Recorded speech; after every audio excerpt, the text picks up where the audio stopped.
चुनाव से जुड़ी बड़ी खबर आपको बता दें, जो कि बांकीपुर सीट से आ रही है। यहां पर 10 राउंड की गिनती के बाद जनसुराज पार्टी प्रत्याशी प्रशांत किशोर 6011 वोट से आगे चल रहे हैं। 1995 से बीजेपी का गढ़ रही बांकीपुर सीट पर बीजेपी के नीरज कुमार 6011 वोट से पिछड़ गए हैं। बांकीपुर सीट बीजेपी के राष्ट्रीय अध्यक्ष नितिन नवीन के इस्तीफे से खाली हुई है और 10 राउंड की गिनती होने के बाद प्रशांत किशोर को 20,059 वोट मिले हैं, जबकि बीजेपी के नीरज कुमार को 14,048 वोट मिले हैं। आरजेडी की रेखा कुमारी तीसरे नंबर पर चल रही हैं, यानी कि प्रशांत किशोर के लिए यहां पर अच्छी खबर। शशि भूषण मेरे सहयोगी जुड़ गए हैं तमाम जानकारी के साथ। शशि भूषण, क्या ये जल्दबाजी होगा ये कहना कि प्रशांत किशोर यहां से जीत रहे हैं?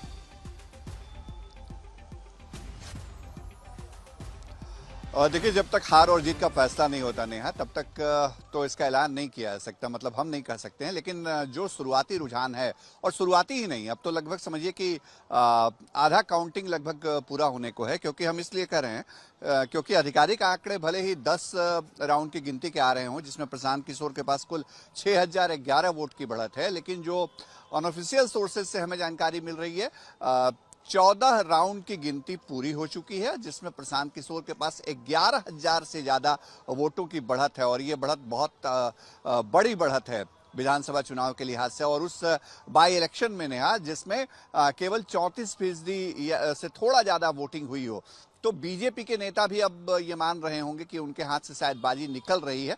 हालांकि अंतिम तौर पे जब तक नतीजे आते नहीं है तब तक कोई मानता नहीं है।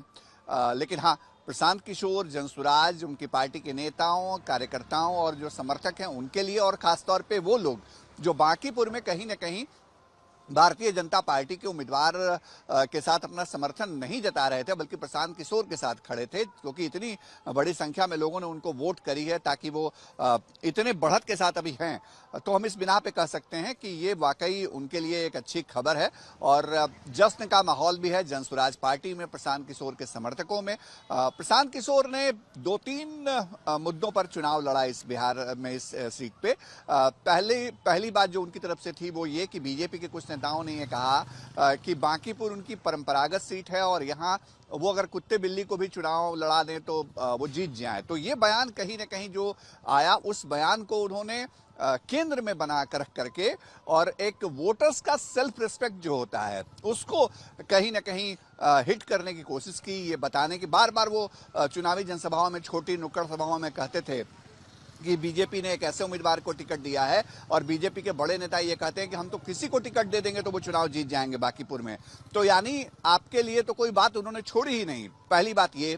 दूसरी बात, वो लगातार कह रहे थे जनसभाओं में कि सम्राट चौधरी को हटाने के लिए आप वोट दीजिए। एक सीट से कुछ नहीं होने वाला है, सरकार की सेहत पे फर्क नहीं पड़ने वाला, लेकिन आपने नीतीश कुमार को मुख्यमंत्री बनाने के लिए वोट दिया था। अब प्रशांत किशोर ये कह रहे थे कि सम्राट चौधरी, जिनको बीजेपी ने थोपा है मुख्यमंत्री के तौर पे, उनको हटाने के लिए वोट दीजिए।